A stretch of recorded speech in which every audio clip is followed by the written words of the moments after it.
See if we can get justice out of this. We're not, though. The sunset reflecting off those windows is almost as beautiful as it really is. And unfortunately, the camera really is not showing it. That really bright spot beside those fir trees is more like center of the screen there, but really, really brilliant red. And it probably, yeah, I can't angle the camera enough to get it to show. It's kind of showing there. Definitely doesn't do it justice. And then of course you got the brilliant red up there. It comes clear up, almost up to the shop here. You can get a pretty decent look at that down that way with the frost on everything. Oh, there we go. Thursday morning sunrise. When I came out, the clouds were, a little lighter than they are now. There's still a lot of blue through it, and they only went halfway across. Clear over there where it's all red was clear as could be. Well, I figured I'd show you that. I happened to look up and see it reflecting off the windows. And dogs don't know if they want to come in or out. I wish they'd figure it out. Why? Because I stand here holding the door to let them in. I gotta let them out that way too. And if they'll stay out of the sweepings, I won't kick their butts. Almost another dog right there. It's almost everything off the shop floor. Blue, get out of there. Runs right into the middle of it. One of these days we do got to move all that stuff and get the floor cleaned up. It's pretty nasty underneath there. Yeah, my old blue toolbox. I spent a lot of years in the back of a truck. I actually spent some time in the back of the new service truck for a while before we got things figured out and filled up. But that box is still full. I didn't take anything out of it. And I'm figuring I got to do something with those. I don't want to toss that. And I'm going to keep those cutouts too, because they still make good gussets, smaller gussets. I mean, they're all 90 degree on one side. Get this cleaned up and see if I can manhandle that thing back down. And I am going to go ahead and I set it on when I worked on the other side of it. I really don't need all the extra like this. I don't need it all the way through here.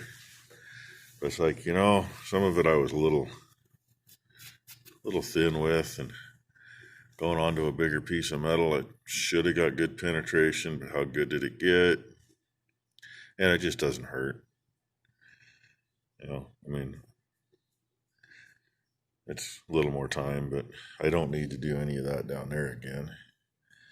That was all easier to do anyway. And it all got good weld. So get that laid down and do that. Try to buff the paint up a bit, knock the dingle balls off, finish knocking the glass off. That's what's laying there. That's all from the silica in the metal. Sometimes you see a lot of that, sometimes you don't. See if you can see it on here. Yeah, the discolored spots in the weld, that's the silica on top of it. That stuff will pop and sputter. We had some wire at one time that was a high silica wire. And I couldn't weld anything without putting my leathers on.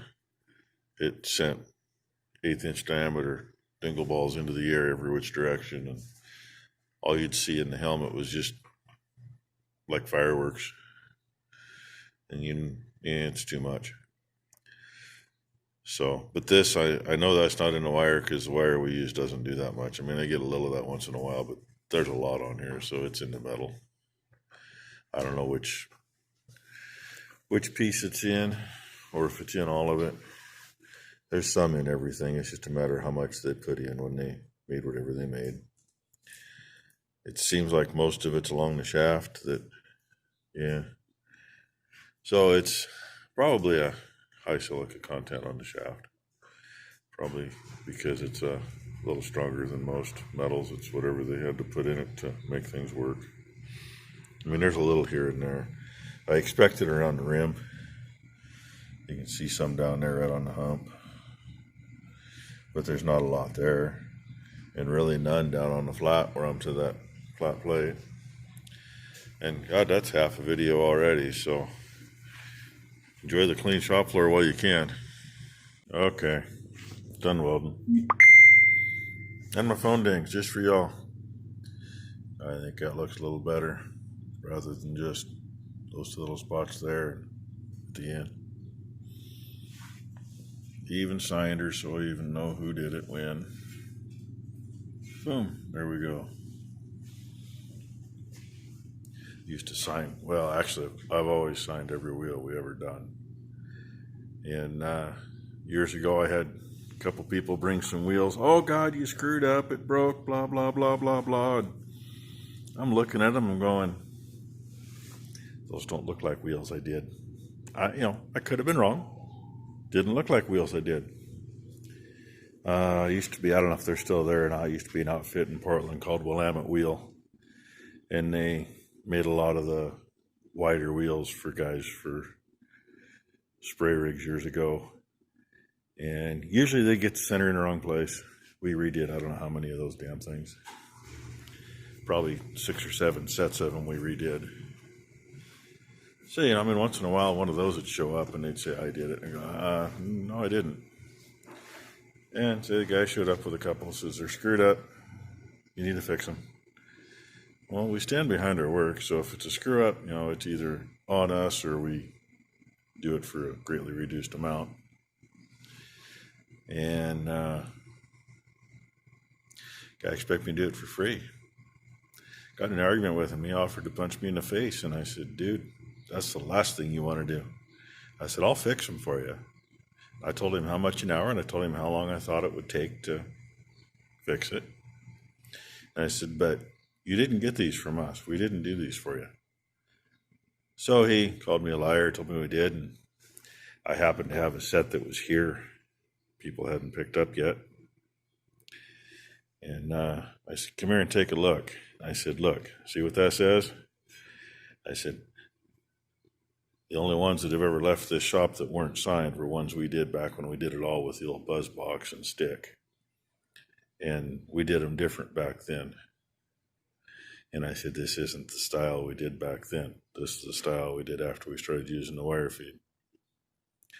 So after about 10 minutes of him figuring out that I was right and he was wrong, I fixed his wheel and sent him on his way for like $50. Told him I wasn't going to scream on it, but I wasn't doing it for free because I'm not the one that built it. So anyway, and I fixed the boo-boos. That's where I gouged it out, cutting the old gussets off. I figured, what the heck, right now is the time to do that. So now to do some cleanup. Just what I want to do. I hate cleaning stuff up to paint it. Ron. Hello. He showed up to watch paint dry. Yep. You don't want to know how many coats are on that. You don't want to know how many cans it took. Number one picked up 3 cans of the gloss black instead of semi-gloss because they did not have any more semi-gloss. Yeah, all 3 of those cans went on there. And I had about 3/4 of a can of semi-gloss left. So I went over what the tire will not cover. Last pass was semi-gloss. There it is. I hope I didn't miss any spots because you really can't see in there. You can see, I can see better on my phone looking at that picture than I can looking in real life. Don't see any white spots in there, do you? I hope not. Looks like I got it all. There's one spot I might have missed a little bit. Valve stem guard. The back side of it might be a little white yet. I don't know. I don't really care. It's covered. And yes, there's a couple little runs. Tough. Won't see those runs when those things are flapping by going down the field at 12 miles an hour. And I was going to mention it yesterday and I didn't. I figured somebody might ask why I wanted to fill the holes in that were in these plates. I can see where there was one there. That one in the mating spot. You can just see the edges of where the welds were. Good reason to fill those, and a good reason to weld everything solid. When you're cruising through the crop, you start getting crop poking up through those. It'll start tearing it out of the ground, make a mess, or you get weeds caught and cruise down the road and go to the next field, and guess what you took with you? Some weeds. I don't like doing that. So anyway, I can sit here and let that paint cure for a couple of days. It ain't gonna hurt it. And I haven't texted Ben yet to see what he's doing this weekend. I know he's gonna cuss me. And I don't know whether we want to try to do it with it on the sawhorses that way, or we might pick her up and send it back. Indo is probably going to be the easiest way, actually. Either way, it's not going to be easy, but you know, Ben's a young man. He can get it figured out. Hopefully he does a good job without scratching the paint. I do got to say, when he did the ones for the back, he did a good job. I think there's one little tiny scratch, and I mean, where he did scuff the paint up is, you know, clear up in here. That gets scuffed up anyway. So, there's my video for the night. End of the day. So, say goodbye, Ron. Goodbye. Thanks for watching, everybody.